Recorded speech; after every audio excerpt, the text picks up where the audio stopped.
Bir tomchi yosh. Alisher Ibodinov. Hammaning kelini abitda o'tirib kashta tiksa, meniga kitobga termiladi. Olimada.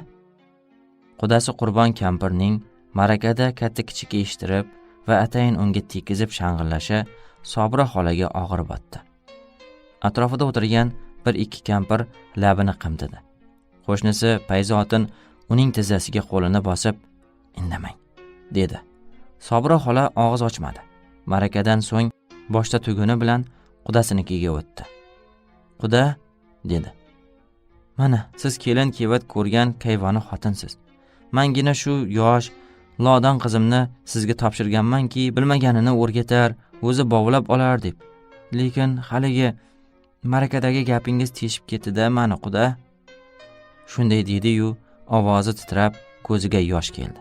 Sobira xolaning ko'ngli bo'sh, sal dili ozor cheksa, darrov ko'zi g'iltillab qoladi boyaqishning.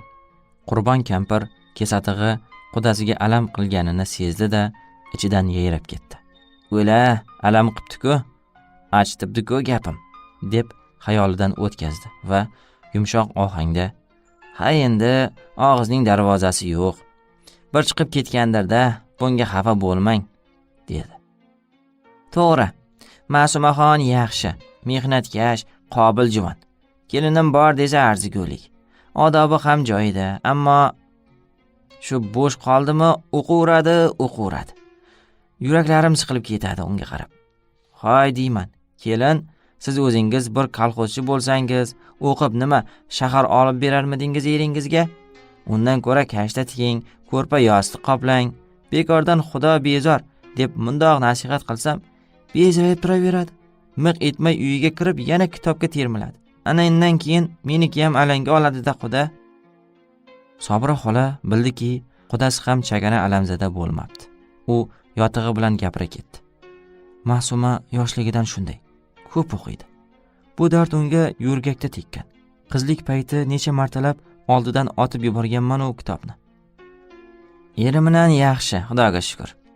Uning og'zidan gapni ilib ketdi qudasi. "Qattiq quruq ish kam oralarida. Endi ora-sira bo'p turadi.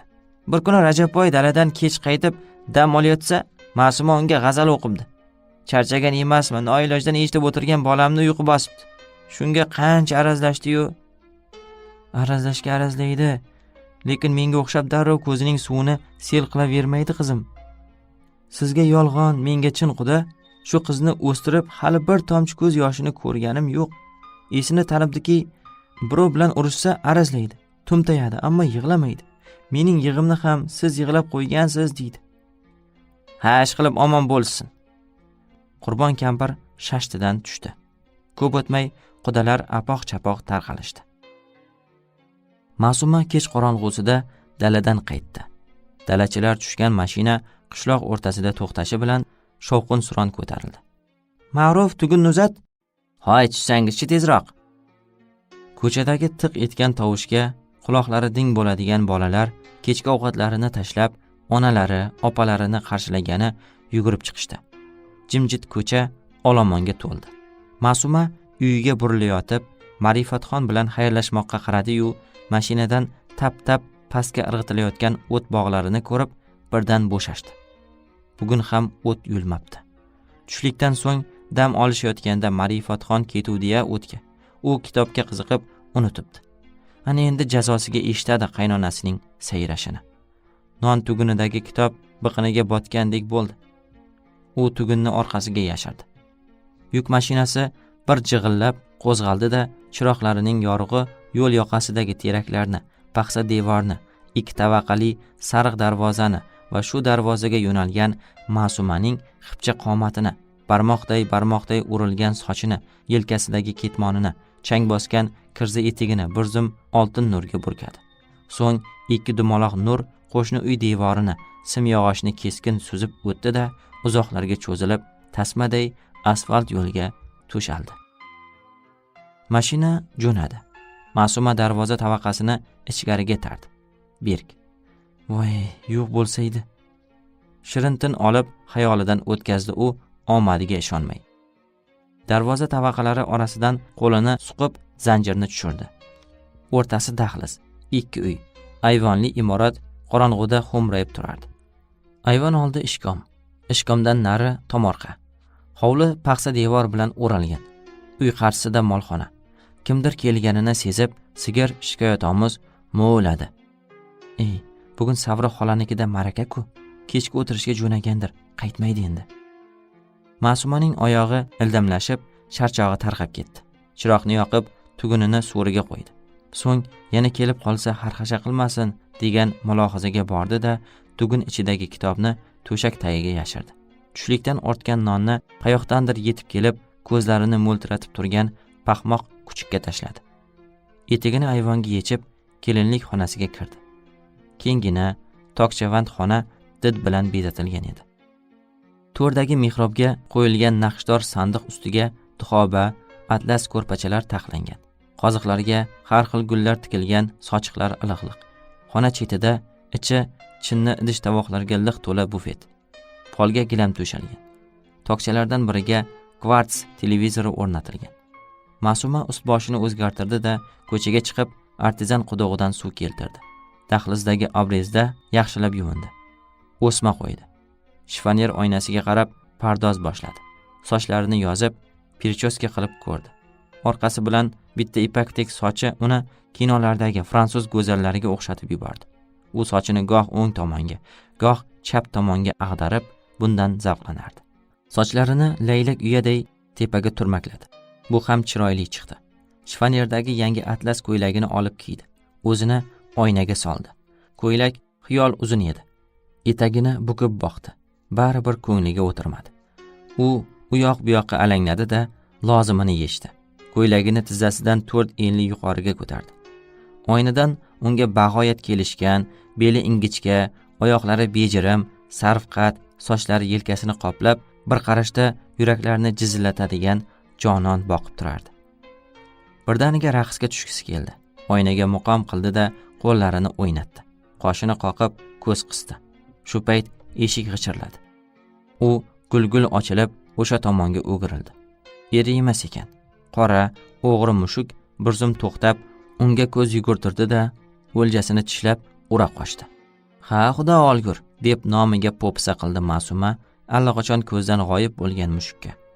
Qorong'ulik qaridan unga javoban mushukning masxaralovchi miyovi eshitildi-yu, uni o'chdi. Kelinchak qaytadan kiyindi-yu, ovqatga unnadi. Kartoshka piyoz archib, gazga sho'rva qo'ydi. Xonani supurib, ko'rpacha yozgach, ko'ngli tinchib, televizorni buradi. Televizorda film ketardi. Go'zal manzaralar, bir-biridan chiroyli, so'nggi modada kiyingan qahramonlar. Mana, yigit bilan qiz qo'ltiqlashib, parkda sayr qilib yurishibdi. Boshlariga kuzning zafron barglari yog'iladi. Qiz raqqosa, yigit ashulachi. Qiz jahonga mashhur raqqosa bo'lish orzusida, yigit ham undan qolishadigan emas. Gaz vishilladi. Sho'rva qaynab toshgan edi. Ma'suma yugurib chiqib, o'tni pasaytirdi. Sho'rvani shopirib, tuzini ko'rdi. Pomidorni ko'p solgan ekan. Sho'rva qip-qizil. Taxirroq. Kartoshkasi xiyol ezilibdi. U butun, lekin salga uqalanadigan darajada xil-xil pishgan mushtday, tuxumday oppoq kartoshkalarni chinni kosaga soldi. Kosadagi bug'i ko'tarilayotgan o'lgan oq piyoz halqachalari, ko'k piyozlar holday yopishib qolgan kartoshka uyumini ko'rib, ko'ngli g'alati bo'lib ketdi. Dilidagi yaqin o'tmish xotiralari entiktirib yubordi. Bolaligida uylarida odatda sho'rvani alohida har kimning o'z kosasiga suzishgach, kartoshkasi bilan go'shtini laganga solib, yo'l-yo'l chit dasturxonga qo'yardilar. Ular obdan qaynab yetilgan sho'rva suvini terlab ichishar, o'rtadagi kartoshka va go'sht uyumi dimoqni qitiqlovchi hid taratib, ko'zlarini o'ynatardi. Ovqatdan so'ng otasi seryung oyoqlarini cho'zib, ko'rpaga yon boshlar, agar kayfi xush bo'lsa, "O'qi qizim", derdi Ma'sumaga. Ma'suma kun tug'mish, shirin va shakar, malika ayollarni sharillatib o'qib berardi. Ayvon ro'parasidagi ishkomda yirik-yirik uzun boshlari chiroq nurida marjon tizimlariday osilib yotardi. Ba'zan dostonning eng qiziq joylariga kelib, atrofdagilar oh-voh ko'tarishganda, uzun boshlari ham ohista qimirlab ketardi. Qanday baxtli damlar ekan o'sha oqshomlar. Keyin otasi vafot etdi. Oilada kattasi Ma'suma edi. Onasiga ergashib dalaga chiqdi. Onasi ham indamadi. Bir jo'yak g'o'za chopiq qilsa, bir bog' o't yulsa ham harna dedi. O'shanda Ma'suma 12 ga to'lgan edi. Shundaycha mana 21 ga kiribdi. Paxtazorning qo'ynida. O'qish ham qolib ketdi. 8-sinfni zo'rg'a bitirdi-yu, u yog'iga sabri chidamadi. 18da uni Rajabboyga berishdi. Rajabboy qo'shni mahalladan. Ma'suma dirkillab, to'lishib kelayotgan mahalda u 10-ni bitirgan, shaharga o'qishga borib, kira olmay qaytgan paytlar edi. Uzukkun mototsiklni patillatib, izg'ib yurardi. Ko'plar qatori Ma'sumaning ham ko'zi tushgandi unga. Keyin armiyaga ketibdi, deb eshitdi.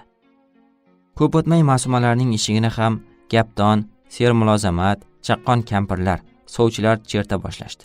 Ma'suma kuyov tanlamadi. Bir paytlar qalbining tubida tug'ilgan jingalak soch, kelishgan ziyoli yigit, Ma'suma bilan bog'larda qo'l ushlashib sayr etish kerak bo'lgan yigit qalbining o'sha yerida o'lib dafn etilgan edi.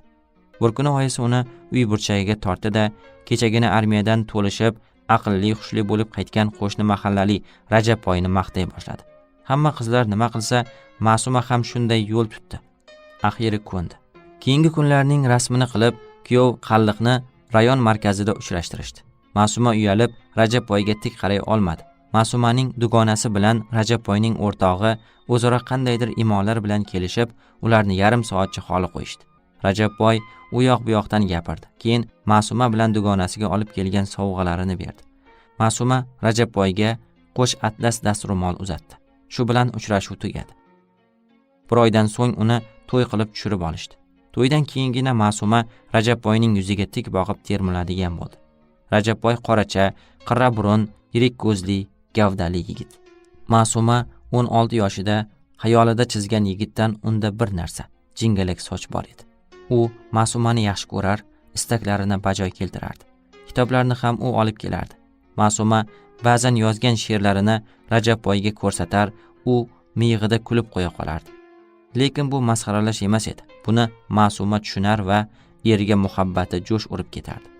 Ma'sumaning ko'p kitob o'qishi, natijada uy ishlarining qolib ketishini qaynonasi janjallarda dastak qilar, Rajabboy kechalari uning sochini silab, "Xafa bo'lma", derdi.